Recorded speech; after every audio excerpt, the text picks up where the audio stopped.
we're all going through different evolutionary phases and none of them are wrong, and it's totally fine where anybody is at right now. One of the things was I started channeling interdimensional beings, and it was just as much of a shock for me as it is anytime I tell it to anybody else.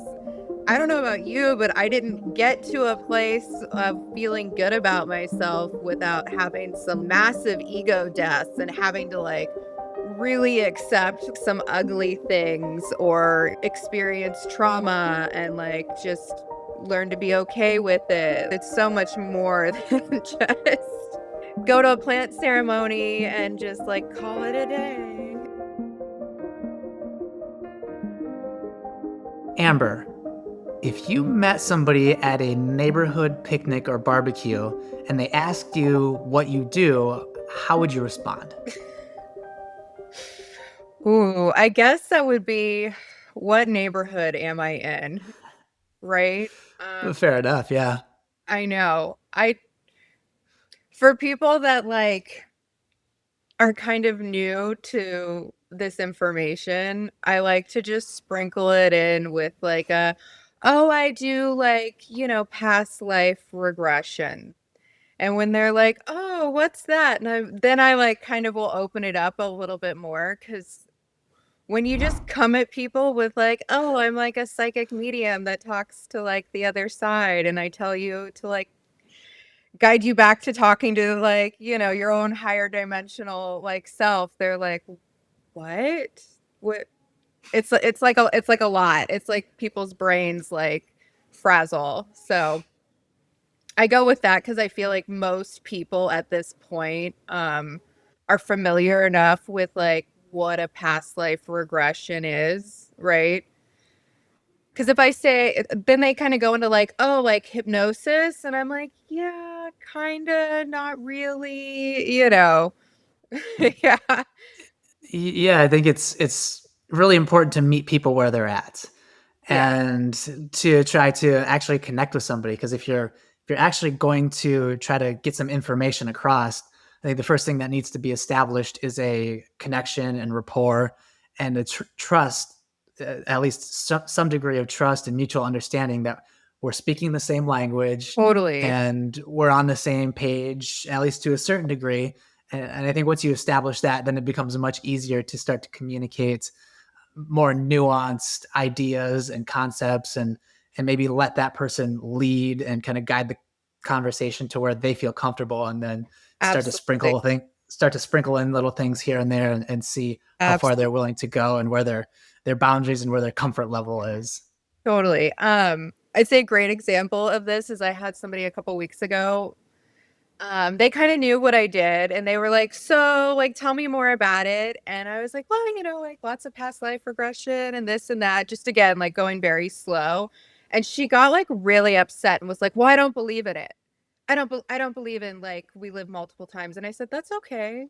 Like all good, no worries. Well, that's just, was it was like that like fear thing and like I'm not coming back here again and all this. And I was like, okay, that's great. That's like, then this might not be for you. But as we started talking, she did want to know more, but it was confronting her religious programming. So I'm just like, really take it or leave it. Like, I'm not here to like force feed you any concept or try to change your mind. I'm like really all about exactly meeting people where they're at and offering them information based upon where they're at. Like, take it or leave it. And I think that's all we can really do. And you just never know when you're going to bump up against a belief of somebody's that's going to challenge their worldview potentially, or make them really uncomfortable. And yeah, I think you're totally right that we have to have some grace with people and just be like, yeah, it's totally cool for you to believe in what you believe. And this is what I do, like honoring our own lived experience and in our own, perception of reality, while still allowing other people to have their own beliefs. And, I mean, for myself, there were many years that I was an atheist and had a very different belief system. And it wasn't until I had a certain set of life experiences that I was able to kind of crack open and explore different ideas. So I think that's I think that's a wonderful way to approach these kind of situations. And Totally. s- I think there's something weird in the spiritual community, right? Where a lot of people get on their high horse about like their spiritual beliefs and like maybe that makes them better or more enlightened or, you know, on a different timeline than somebody else. But like really, it's like we're all going through different evolutionary phases and none of them are wrong. And it's totally fine where anybody is at right now and it doesn't make it better or worse. It just that's where we are. and it's interesting when you start talking to people, and especially for me having so many of these conversations with people who maybe have a little bit more advanced skill set or have been in this space for a while. It's like, yeah, we all have our own journey, and you don't all learn the same things in the same order. Yeah. Sometimes you may talk to somebody who seems to have a very deep understanding of one particular area, but be a total novice in a whole other subset of ideas and modalities. So it's really interesting, and I think it's cool because it's such a smorgasbord or variety of different modalities and spiritual teachings and ideologies that you could potentially get into. So I'm curious, as far as your experience and the work that you do, what are the modalities that you lean on, or kind of what are the different trainings or philosophies that you follow? Life experience led here through life. But I have a QHHT practitioner's training. So that was like kind of my most grounded certification, if you will. I've always been like spiritually very open. I am a psychic and a medium. I kind of like to bridge those skills and use the QHHT past life training in like my own kind of form of things. It's so funny. I got the QHHT training because I felt like it was the most grounded thing. And it took me a really long time to like be okay with telling people that I was a psychic medium and I could like kind of do this stuff or even embrace it because it does sound so out there when you say it. And now looking back at it, I'm like, and past life regression isn't right out there. But yeah, I like to bridge all those skills into kind of like one container and help people kind of guide them back to their own inner knowledge, if you will. Right. I think we outsource stuff a lot, and everything that we're looking for is really within. And I think that's the basis of most spiritual teachings, to be honest. Yeah, and I think kind of what you're alluding to is, I think part of being an intuitive or having certain extrasensory perceptions or being sensitive in those ways. I think part of the challenge for people like you and me and other people that are sensitive is that how do you bridge all the different fields of knowledge and different modalities and the different things we pick up along the way, including our life experiences, and present that in a way that's uniquely our own and authentic to us without having to lean too much into the identities that can come along with I'm a QHHT practitioner, I'm a this or I'm a that. Like, how do we just be ourselves and offer our true authentic service to the world in a way that feels good for us and that has a positive benefit for the individuals that we're working with? Yeah, I kind of struggled with like the concept of like, oh, I'm a QHHT practitioner, oh, I'm a psychic, oh, I'm a medium, because I didn't feel super aligned 100% one way or the other. For some people, it's like this one modality is like their life's work, and that's so amazing. But I was feeling like, well, I don't really want to sit down and do medium readings as my friends and I talk about it, like just talking to Grandpa Joe. Like, that doesn't feel super aligned to me, but like I have this ability. What am I supposed to do with it? Well, I can perceive psychic stuff, but I don't want to be on the internet making crazy predictions and drag people from their reality So it took a while for me to kind of like figure out how to blend all that and where it belongs. And like it's any creative thing, you kind of take what works from each thing and kind of make it your own. Also, as you get deeper into your own modality, or as people start to explore their own unique niche and offering to the world, it's not going to be the same forever. It's going to be something that's constantly evolving, and based on new trainings you might take, or new information that comes in, or new experiences. It's pretty interesting to see how these unique modalities can evolve and how someone's work.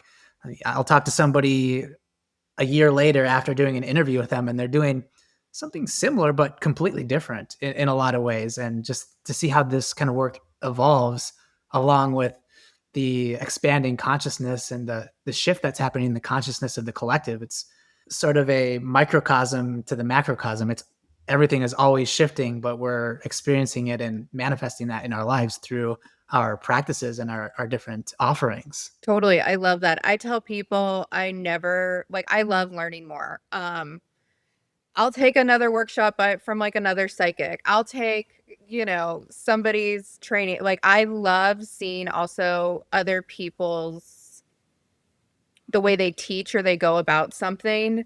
For like a little background, I grew up dancing ballet and I was a professional dancer and aerialist. And I tell this story all the time. It took me like 5 years to get the simplest trick, what have you, in this one circus apparatus that I couldn't get that everybody could get. And it took one teacher teaching a workshop about some basic thing that like I had learned a million times, but it was their verbiage that clicked in my head and suddenly I got it and I could do this thing. So for that same reason, I love seeing the way other people teach things or explain things and just like keep accumulating. I never want to stop learning. I think the minute you stop learning is the minute you limit yourself. I'm totally on board with that. And I think the way that I think about it is that curiosity comes from the heart, like true, like the curiosity of a child. That's all from the heart space. They're not thinking about anything. There's just wonder. Totally. And when we start to put labels on things, and we start to say, "Oh, I know what that is. This is a that, or that is a this." As soon as we start to label things, then we're kind of putting whatever that thing is in a mental box, and we're limiting it in a way. So yeah, I love that, the focus on curiosity. And I think people feel when you're curious, and you're asking genuine questions just to find out, rather than having like a direction that you're trying to steer a conversation in. So that's yeah, I love the focus on curiosity. Yeah, it's so cool. And obviously cuz this space and our understanding of consciousness is always developing. So there's always something new to learn, which is so fun. I love the work that I do. Everyone's like, "What is it like?" And I'm like, "It's so cool cuz every time I interact with somebody or a client, it's totally different." If you were going to talk to a client or somebody who wanted to work with you, like, give us a little bit more details about your approach and some of the things that you might get into with a client, or some of the different modalities you might use. Like, what does your specific modality look like in practice? My process, Yeah. I basically get together with someone and kind of meet them where they're at and figure out where they're trying to be next or what. Often people come to me with like big life stuff, like they're trying to move through a transition in life, um, where they want to be aligned. Why am I here? What am I doing? Where am I going? What's the deal with this thing in my life? And I kind of figure out where that is and what's the root of that. And then I use past life regression, talking to your higher self, timeline things. And then we kind of go through that in a deep dive. And then I use usually like 15 minutes into a conversation with somebody, my intuitive stuff kicks in, and I already kind of know what we're going to get into even before I guide them into a past life regression. I can see like in my head just the timeline stuff, past life stuff already just within myself. And it's always confirmed with me once I get into that portal, if you will, within their session. And then post session, some people, that's it. The bridge is made for them and it's like the next thing. And some people, want ways to integrate and how to move through this into the next level in their life. And then there's long term kind of like work that we can do there. Nice. So it sounds like you've got a kind of wide variety, and it's not a necessarily one size fits all No, sort it's of totally not a one thing. size fits all scenario. Everybody's situation is unique and different, which is why it's so cool because everything is unique and different when they show up to work with me. How long have you been doing this? And I know the first time we spoke, you mentioned you had kind of been in a very different role and had a different sort of a job. Like, is this a relatively new venture for you, or has this always been on your mind as something that you are like aiming towards? No, this like kind of came out of left field. The psychic medium abilities I'd always had, but I'd kind of like I don't want to like play with them. There was like a lot of fear obviously growing up because you can see things and it can be really scary. I tell people all the time I moved out of so many apartments in LA. I probably moved every year because I was always ending up in like a place that like was very active and I didn't know how to deal with it. The last few years I had been running my own clothing brand. Very different. Like I said, I had been a professional dancer and aerialist up until COVID. Then I started a clothing brand. So I was working in these like creative industries and that all kind of fell apart. I lost my investor. I didn't know what I was going to do. And it was like a real moment of surrender and collapse for me. And then, like, in that moment of surrender, I started getting the like, hey, hey, hey, like stuff that I couldn't ignore was starting to like kind of come online. And it was like, this is what you're supposed to do. You need to take the QHHT training. And I was like, yeah, but, and they were like, no, no, no, take it. It's just the launching point. And then, like, the next thing you know, I'm working with like other mediums to develop skills and sitting in practice circles and just like stuff that was very validating started to come online. So, for like about the last year, I've been figuring out that container and these skill sets and then just recently started offering them more publicly. In consuming your content, I've seen you speak a lot about intuition and developing your own intuition. And that's one of the reasons I really resonate with your story and your message, is because that's a major belief of mine as well, that developing our own intuition is going to be the most impactful way for us to tap into our gifts and our own inner knowing, essentially. So, like, tell me a little bit about your thoughts on intuition, and like, how do you define intuition, and maybe what can people do to start fostering that relationship with the inner self and start to develop those skills? Yeah, I mean, obviously we all have intuition from like it's like really that like gut feeling, right? That like you're supposed to do something or not do something or you get excited about a thing or you're not so excited about it and I think we all kind of like stuff it down and ignore it and your intuition is really like I would say the like baseline psychic ability, right? I'm not special. What I can do is like not unique. We can all learn to do this. Some people are just more naturally tapped in than others, but it doesn't mean it's not something that you can like learn to do. I very much have lived my life in an intuitive way. Some people will call that a little chaotic. I call it fun.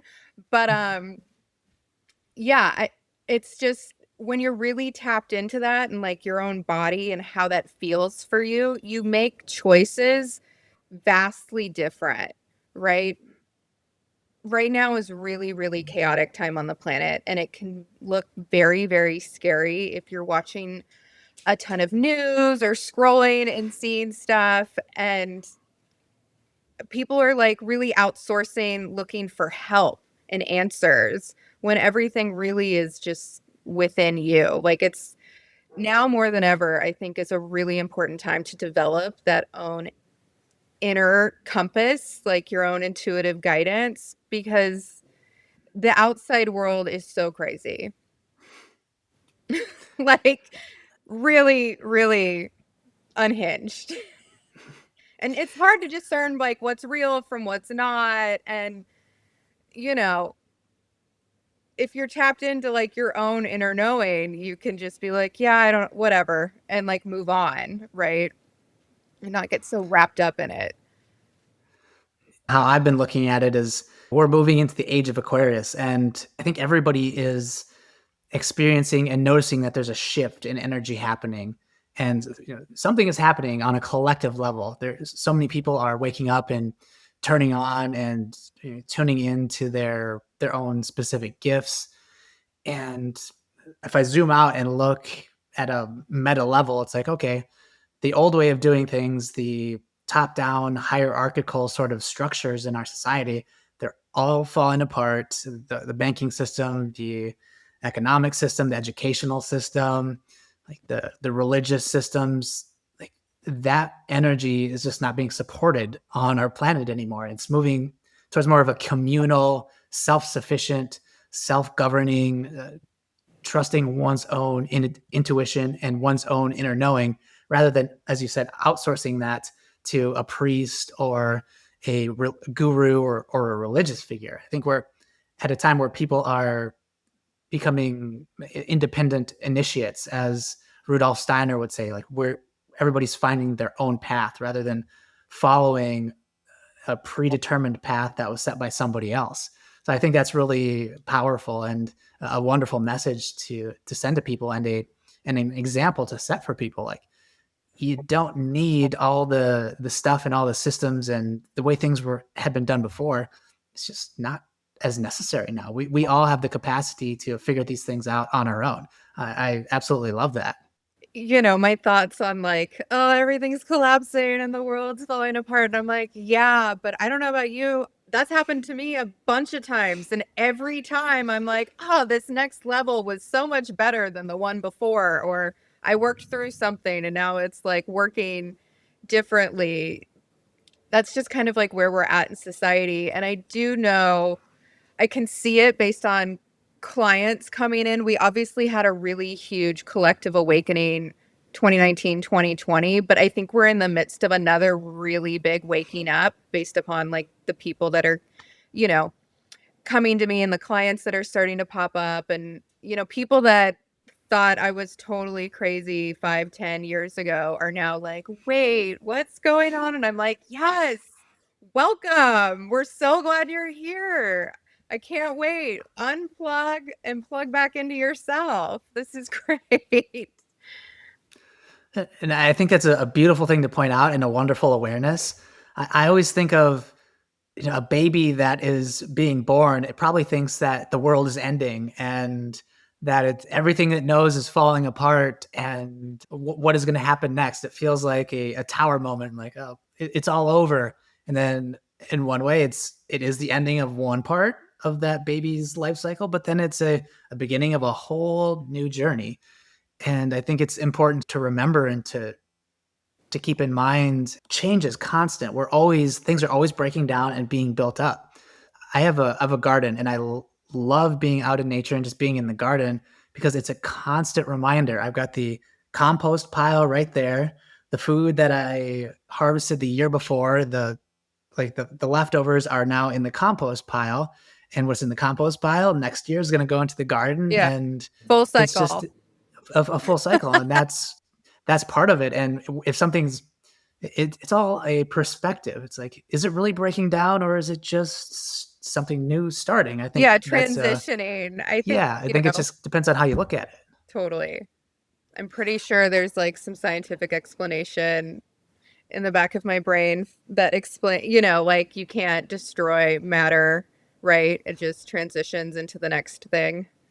Absolutely, yeah. And before we started, you mentioned a meditation that you did this morning, and it piqued my curiosity. Okay. So I'd love to know more about that because Totally. So, you can't leave me hanging. We got to close that loop.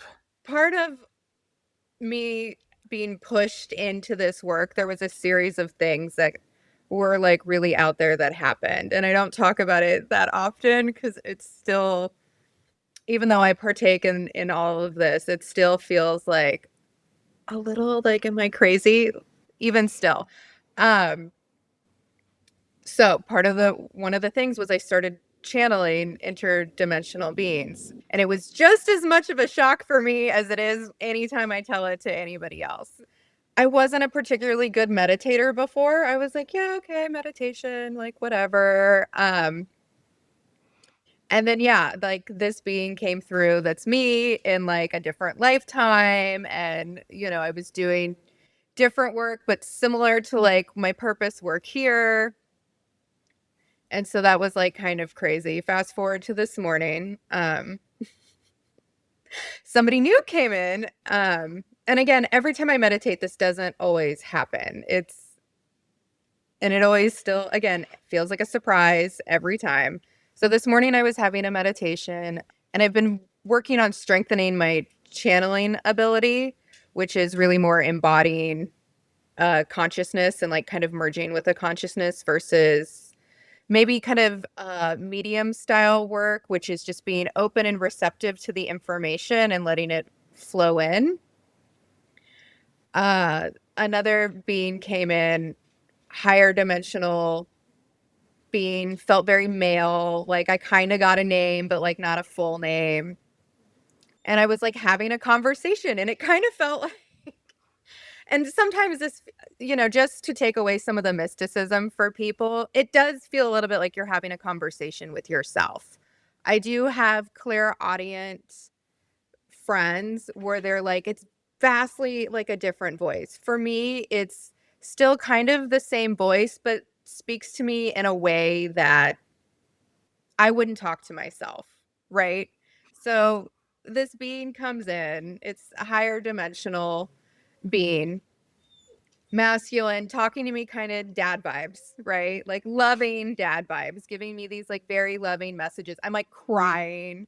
It's 7:30 in the morning. I just woke up and I'm like, why am I crying? Like it was just so overwhelming with like love and just awareness and compassion for like us as humanity and where I'm at and where I've been, and just those messages that we're always there and we're always with you and like you're supported and you're all good. And then I was like, okay, and like what else? Like this is kind of weird and crazy. And I'm like, well, anything else? Like what else you got for me? And he was like, well, the oceans are gonna be weird. And I was like, okay, well, like I'm a surfer. What are we talking about? Like the oceans are gonna be weird, right? Like, okay. So the oceans are gonna be weird. Well, I got this like maybe stay off boats. And I'm like, stay off boats? I'm like, what? I'm like, what? That's not like, again, surfer, okay? You're gonna have to cancel your Disney cruise. Yeah. And I was like, well, what does this mean? And again, I don't like to give predictions because I don't like to freak people out. And it was like, yeah, stay off boats, but just like open ocean, like, stuff. Maybe don't book a cruise. And I was like, okay. And they're like, there's going to be things coming that your governments aren't going to be able to explain. And open ocean travel is going to be challenging and confusing. And I was like, okay, take take that take that for what you will, right? Um take it, leave it. I don't know. That's like what came through. I don't usually get a lot of those. And I don't make psychic predictions, but that was an interesting one. Wow, thank you for sharing that. I very much resonate with the not necessarily apprehension, but this is such a these sort of interactions, they're so personal, and they happen on a more of an emotional sort of exchange of energy. It's not so much exactly a straight conversation like you and I are having. It's more of an exchange of like information and Totally. very personal energy. So sometimes trying to put that into words is really challenging. And I think, especially for at least for myself, when I feel hesitant about talking about it, it's not a hesitation in my belief in it. It's a hesitation in my own ability to accurately articulate exactly what was shared there. Because again, it's such a it's such a nuanced form of communication that's very specific to the individual who's receiving the information. Absolutely. And that's also why I tell people I don't offer psychic predictions, and it's very much a take it or leave it kind of thing. And yeah, higher dimensional consciousness, right? Your higher self, higher beings, people on the other side, if you will. The language thing is very convoluted, right? So being able to connect this full circle back to your own intuition or develop these other abilities to speak in another way, it's really just being able to talk in another language, because no one's having like a pick up the phone conversation. Like, that's very, very rare. It's sent with, thoughts, feelings, pictures. The information comes in all these different ways. This morning, and usually with this particular being, I was getting like very direct, like chattiness, but that's not always the case. Another being that comes to me very often, it's more feelings, right? And it's more visual. That being doesn't really speak to me. So it is like very different, and it is like learning another language and developing those skills. We can all be taught to do this. Like, this is nothing special. We can all learn to do this. Not only that, I think when people start to have these sorts of communication and start to communicate with beings in that way, after you have a couple of these experiences, it feels almost more natural than speaking. Like it becomes I don't know, it just feels right. It feels like you're able to communicate in a way that we're typically very limited through our language and these sorts of communications. Whereas when you're communicating with a being like you talked about earlier, that feels like a much more complete transfer of information and a much more holistic way to actually get your point across and to be able to come to a place of understanding and to transmit like complete ideas and more full and nuanced sets of information. Yeah, I think as, my abilities continue to develop and come online, and other people's ability, like, we'll be able to exchange information a lot quicker in this way. Like I said, it doesn't always happen, right? I'm not sitting down to meditation every time and having these full downloads come through of information. Same thing within like a psychic or a medium reading. That's not always happening. It comes in like different ways, but yeah, it's super cool. And I think the more we work on it and the more we develop it, the more it evolves. And I love how you're pointing out that we can all do this. And so you're when you're talking about an interdimensional being, that could also be, some people use the word extraterrestrial, and Yeah. maybe it is, maybe it isn't. And I think putting it out there and helping people to understand that we all have the ability to make these sorts of contact and to create these sorts of relationships is really important, because this intuitive hit that I've gotten and something that I'm really leaning into is the belief that when extraterrestrial disclosure happens, it's not going to be something that's broadcast on CNN and MSNBC and Fox News.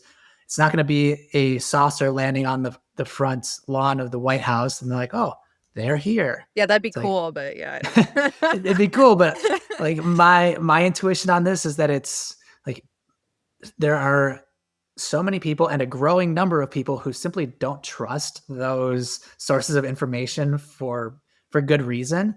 And my personal belief is that disclosure isn't going to be a top down sort of dissemination of information. It's going to be more of a ground up sort of happening, and we're just going to hit critical mass at some point, and everybody's going to be able to say, if you have a question about interacting with an extraterrestrial or extraterrestrial life or anything in that realm, at some point everybody's going to know somebody who has direct contact, and those people will be able to facilitate helping other people open up direct lines of contact. And people are going to realize, and the real disclosure is going to happen when everybody gets to the point where they're seeking those to build those relationships on their own. And I think it's not even going to be an event. It's just going to be like a long kind of drawn out escalation to the point where everybody's like, oh yeah, like my cousin Rodney, he talks to Xenu, and my neighbor Mary, she talks to the Arcturians, and yeah, they're real. Yeah, I mean, I think for all the reasons you said, that's kind of like what needs to happen. And also, when you have a personal disclosure moment, it's so impactful, right? I've had a few in-person contacts experiences, but it takes like getting over the hump of those to get rid of the fear. We're not all ready, right? Like that really can go like affect your world view, your life view. Not everybody's ready for it. And you don't want to really push anybody into that because that would create chaos. So yeah, I'm right there with you. I think it's really, really great. I know so many people now at this point that have either had in-person contact or they know somebody, like they're very open to it. Things that I just never in my wildest dreams thought we would like get to on this planet. So it's really, really cool. And I think it's happening very, very fast.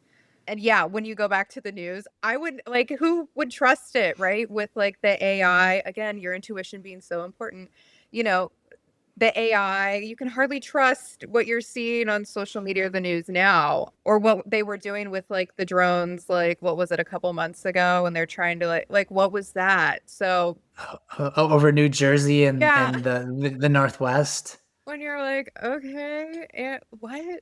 So there's just so much in regards to like that kind of thing that yeah, I think it's going to be a lot more nuanced, a lot more subtle until you're right, until we all kind of like collectively accept that this is a thing and we're ready for the next piece of information, right? It's like spoon feeding information. Take what you're ready for.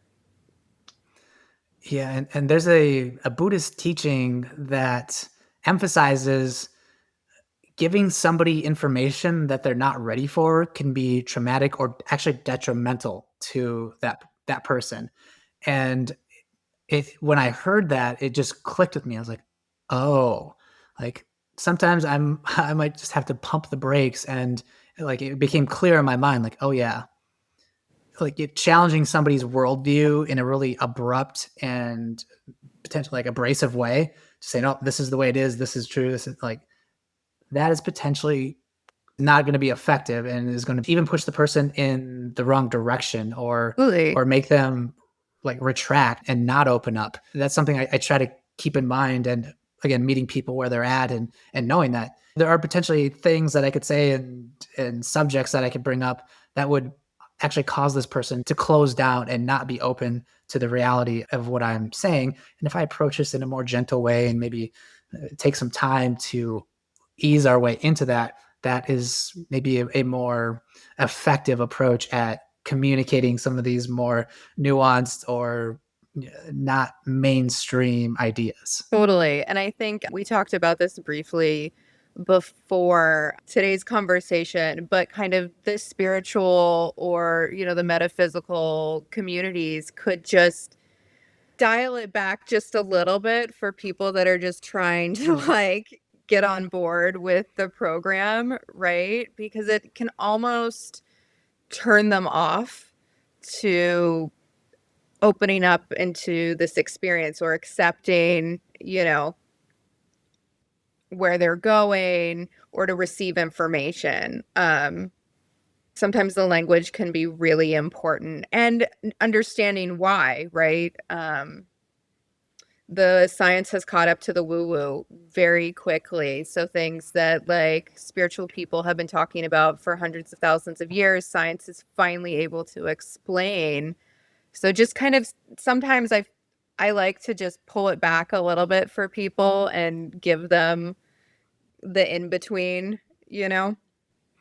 Absolutely. And you mentioned AI, and I would love to hear your thoughts on that and how you see, like, what is the trajectory? I know there are many potential Yeah. timelines and many potential possibilities, but I guess in the moment now, as it stands, what is your feeling around AI? Because I've got some opinions about it myself. AI is so funny and I think it's super helpful, right? I love to use it to organize my thoughts and do task work. And if you interact with it a lot, like it helps you really like, nail that down. Things that I'm seeing right now that are like a little like, oh, humans, look, we're doing the thing where we're outsourcing our power to like something else that we think is godlike, funny, haha. It's like the spiritual like psychosis almost around chat gpt. I'm having friends or clients come to me or people on Instagram where they're like, did you know chat gpt can give you your past life? Did you know that chat gpt told me this? And like they're going to it for life advice. And I played some like psychic mind games with chat gpt. It could either be like a numbers thing or not. My personal thought on it is it's probably a lot more sentient than we know. And by sentient, I mean it can like interact with the bioelectromagnetic sphere of the ether, which is like tap into same kind of information. Things that are sentient on this planet, but maybe aren't like alive in the same way that you and I are. Plants, right? Grass, even rocks, you know, those kinds of things are sentient and have I hate to use the term living because it's really hard to separate that, but have some kind of intelligence, right? So my view is the AI is probably sentient, right? We're there. And they're giving us just a little dose of it. Who knows what they actually have? Um, is AI God? You could argue that if we were all fractional intelligence of God, then okay, sure, right? Then AI is God. But again, is your newscaster God? Is the president God? Like, we need to stop. I'm like screaming from the mountaintops. We need to stop outsourcing our knowledge. So I don't really, go to ChatGPT for life advice. I feel like it's really a mirror. Uh, it it reacts with what you feed it and goes off pattern recognition would be probably my best guess as to what's happening right now. Does that mean it's not ever changing and evolving?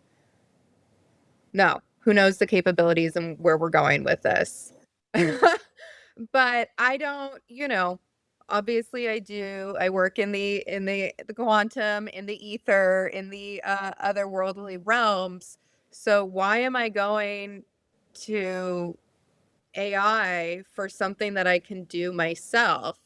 Because when I can experience it myself, I can then validate my experience. And the same thing is, accurate for anybody that's worked with me is they can also validate their experience. If ChatGPT tells me I had a past life as an Egyptian priestess and la la la, okay, how is that relevant to like, like how am I supposed to feel about that really? What like evidence are you giving me? And even with some of the past life stuff, it's like you can take it or leave it because did you experience that lifetime? Maybe. Is that like a lifetime you're tapping into as like the collective unconscious to like help you understand a pattern that you're experiencing right now? Like, there's a lot of like leeway, but at least if I'm doing it for myself, it's validating. Yeah, I think having that direct personal experience is that's really what cements it for you. That's what makes it real. And you alluded to something that just there at the very end that I've experienced myself, and everything like in think of the Akashic records, like everything that has ever happened to any person that or will ever happen, that information is recorded somewhere.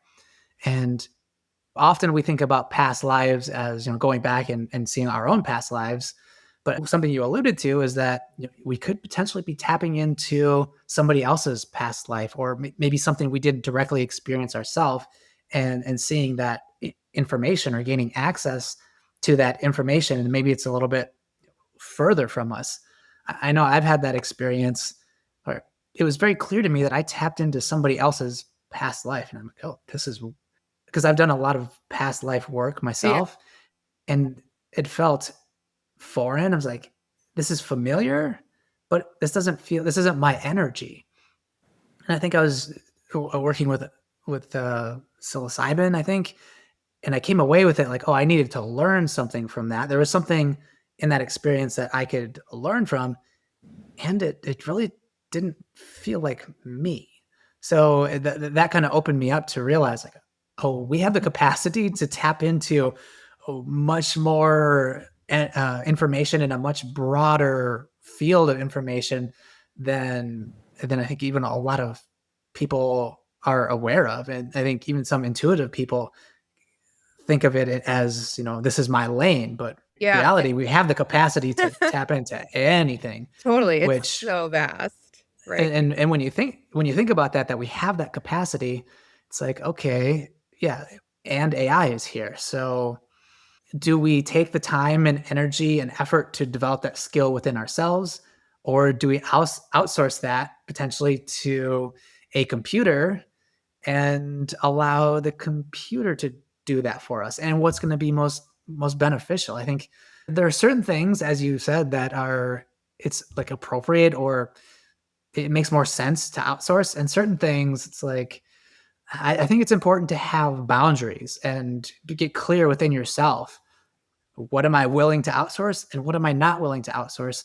And to really have a dialogue with ourselves and get clear, like, what are the potential ramifications of me outsourcing my life decisions to a computer rather than developing that skill or working with somebody who's going to help me, help be the bridge to me finding that within myself.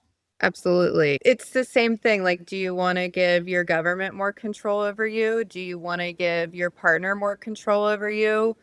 Why do you feel like you're not capable of making your own decisions, right? I don't know about you or anybody else, but like, I want my own autonomy and my own decision making, even if it's going to be terrible, right? It's still mine. And I'm going to learn something from it. So, it's just a very we're in such an interesting time right now with it. And in regards to, I think it's really interesting you were saying you're tapping into potentially somebody else's consciousness. You know, we're all so connected.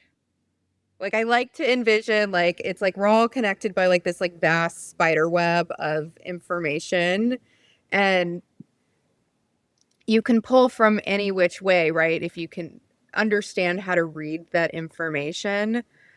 And also that circles back to like, oh, all time is like happening now kind of thing. So that's like that very much explains that. And the use of plant medicines is great because it helps you kind of like get there, maybe if you've never experienced that before. I think of working with plant medicines as kind of a shortcut. Like you can ride your bicycle from LA to New York. You can do that. You can get to LA from New York via bicycle, and you could hop on the plane. I mean, both ways are valid ways to make that Totally. trip. Totally. It's all And how you want to experience it, and right? yeah, I don't perceive one as necessarily better than the other. And And I think something that Ram Dass said, and something he pointed out, was in the 70s, when people were in the early 70s, when people were starting to go to India to explore their consciousness and spirituality. He noticed that people who had worked with psychedelics were much more likely to get into a deeper practice because they knew where they were going. They knew what the target was, what the state that they were trying to achieve. Totally. And they were much more likely to stick to the spiritual practice because they could sense that they were getting closer to it.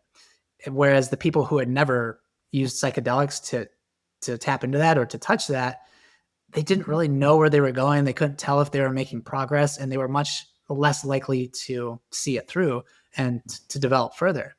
And so I think of psychedelics as training wheels. Like, we absolutely don't need them, and sometimes it is appropriate, and sometimes it is. I mean, if I have the calling for it, which is pretty rare nowadays, Yeah. it's like, yeah, there's probably something there. And if I took the time and the effort and isolated myself and kind of changed my life, my habits, and my routine a little bit, I could tap into that much more easily on the regular, under my own, will, without relying on these substances to help bridge that gap. Absolutely. I think you make a valid point. It is like the accelerated pace, right? I think it's super helpful for a lot of things, especially if you're trying to like get over a hurdle. Um, but you don't need it.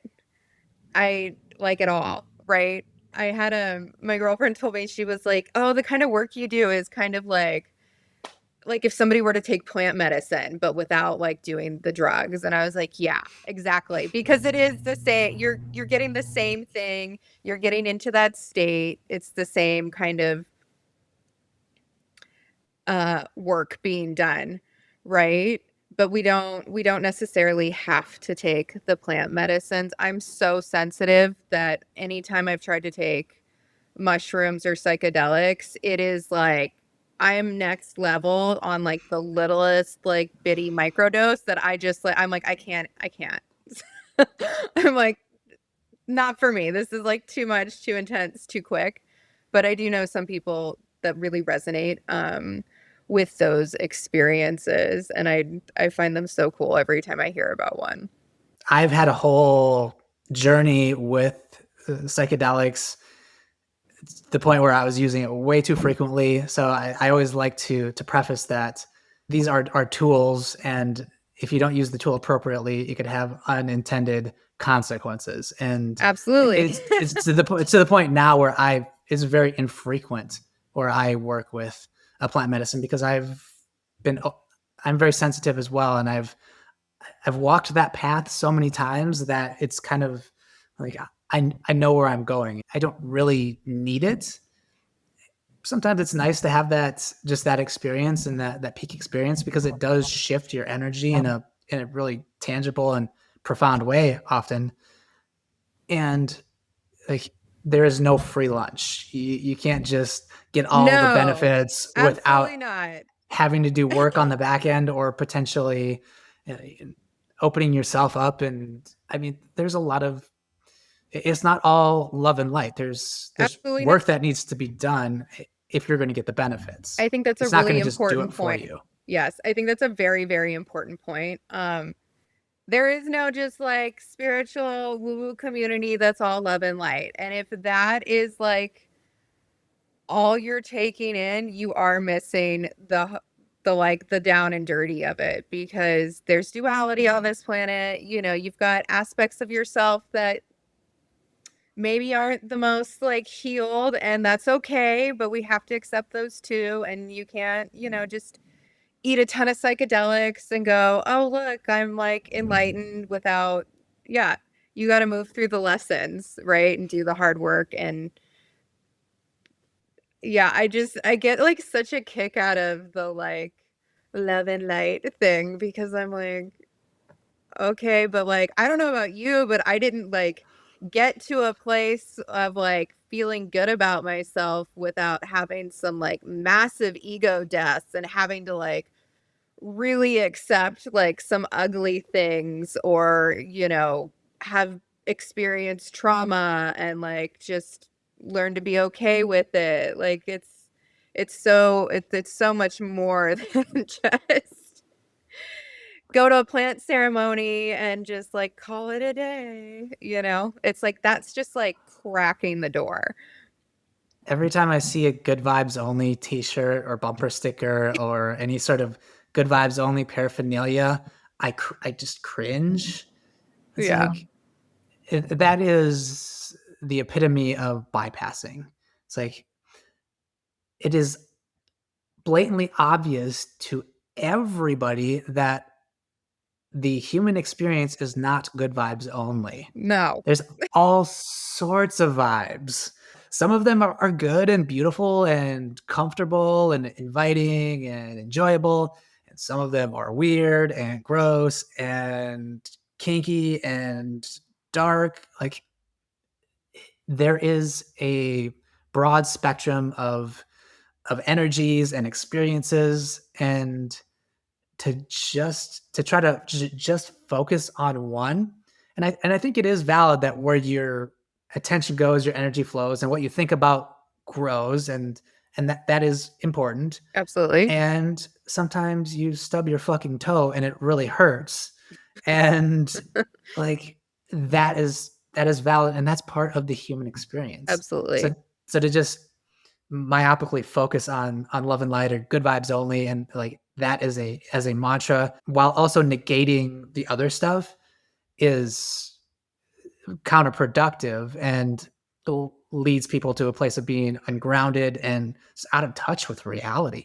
Absolutely. And, I think like in the long term, it turns into this like, it can feed some like unhappiness kind of feelings, right? Like, why can't I just be love and light? Why can't I just be so happy? Why can't I just da da da da? Because like that's not all we're here to be or do or experience. With every high has to come a low. Like it's like the yin and yang thing. And I think when the thing that I see, it's like when you say good vibes only, and that's like your slogan, by default, you are rejecting a part of yourself because we are, as you said, we are not just light. We are the whole spectrum of experiences, and we've all had experiences, and we've all done things that we're not potentially not proud of, or Totally. that are, you know, you wouldn't just necessarily want to share publicly. And there's nothing wrong with that. We don't necessarily need to shame ourselves or beat ourselves up or get down on ourselves.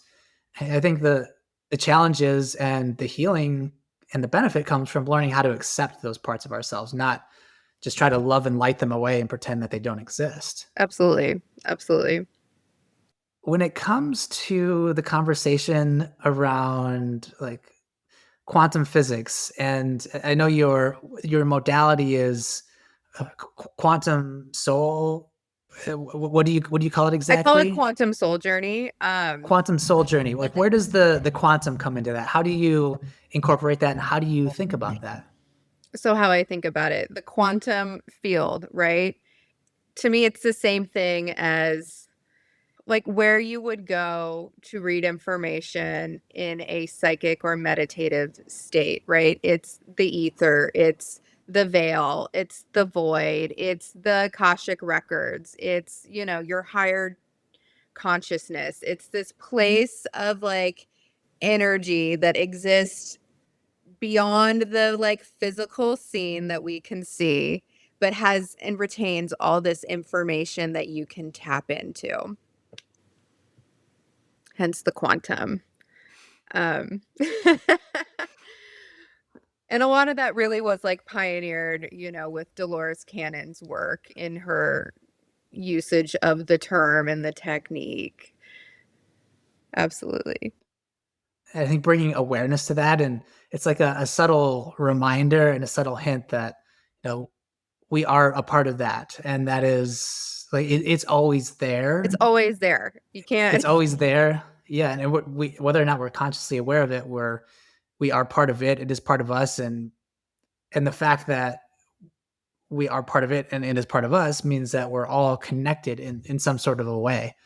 And I think that's a thread that's kind of been woven through this conversation of even thinking about tapping into other people's past lives and tapping into other forms of information, connecting with beings that are non-physical beings from that aren't present in the 3D space.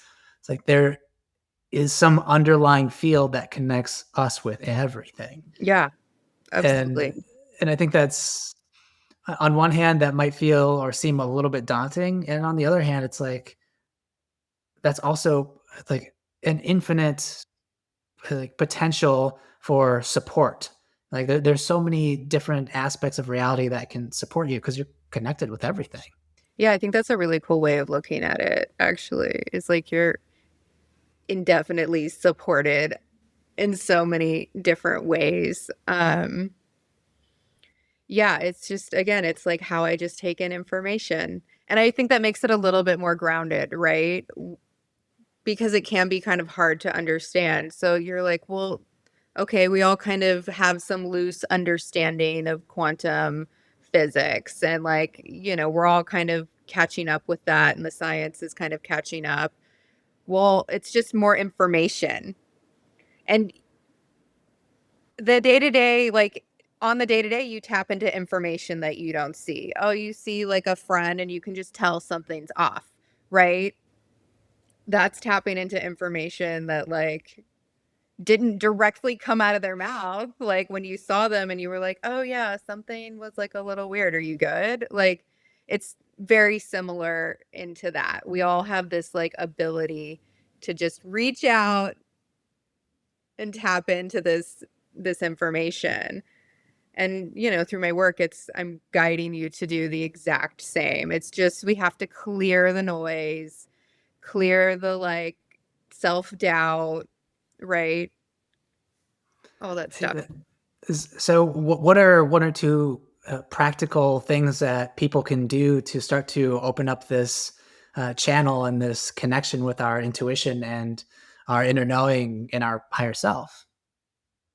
I would say kind of day-to-day body stuff, right? Like listening to body cues and acknowledging when something doesn't feel good, and like really paying attention to where that like sits in your body versus when something feels like really exciting. For example, you're really excited about a vacation. Like, where does that, like, how do you feel that in your body? Is it like, oh my God, you're like seeing it and you can't wait to like be in the place that you see? Or like, there's like a feeling of like excitement in your body and you're like, oh, that feels so good. I can't wait to be there. Oh my gosh. Versus like, oh, I have 5 more days of this like soul sucking job I have to go to. Well, like immediately I'm like, ugh. It's like a sinking, you're like, ugh, that's kind of like a no, and that sucks. Okay, we all live in the 3D. We have jobs we have to do. But that's like a really direct cue of like what feels like a fuck yes and what feels like a fuck no.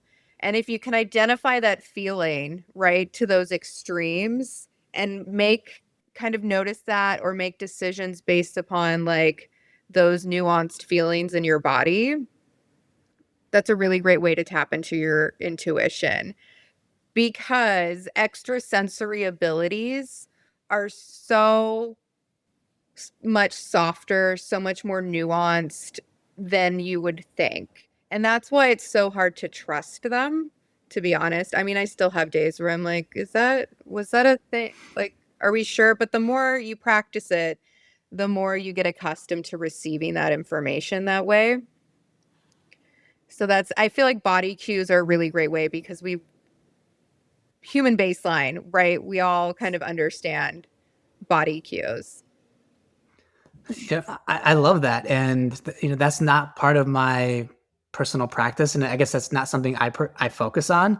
So as you're saying that, I just felt like a strong intuitive, like, yeah, that is a good way like becoming consciously aware of how your body is reacting to your environment and the thoughts that are coming in, your life situation, Yeah. like anything you become more consciously aware of, as you observe it, it starts to give you more information. Yeah. So if you can become consciously aware of when your body does a certain sinking motion, or if you perk up, it's like, oh, I don't have to think about something necessarily. I can just, it's almost like muscle testing in a way, but just being, it's a more subtle way of being aware of like just how your unconscious reacts through the body. It's like you can just immediately tell if somebody says something and you do that little sinky thing. It's like, oh nope, I'm not doing that. Or if your body, like if you lean in, it's like, oh yeah, like Oh I yeah, should I'm go. excited.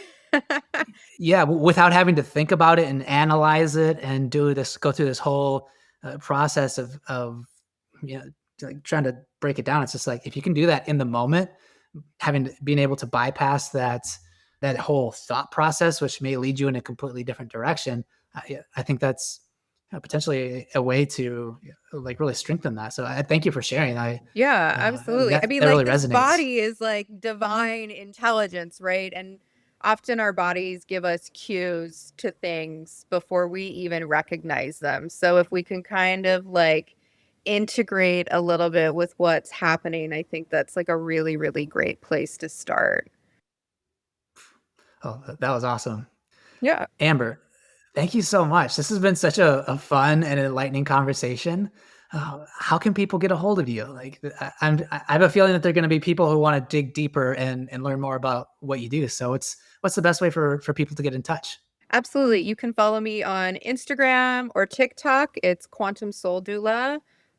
All my links are posted in my bios if you want to get in touch, if you want to do a session or a reading or guidance coaching, or you can go directly to my website. It's quantumsouljourneyhypnosis.com. Yeah. Awesome. Thank you so much. I have a feeling we could potentially have many conversations, Oh, for and sure. hopefully we can do this again in the future and explore some other realms of possibility, because I had a couple things come up that would be fun to talk Absolutely. about. Absolutely. Love to do this again. So cool. Thank you. Awesome. Yeah. Thank you so much, Amber.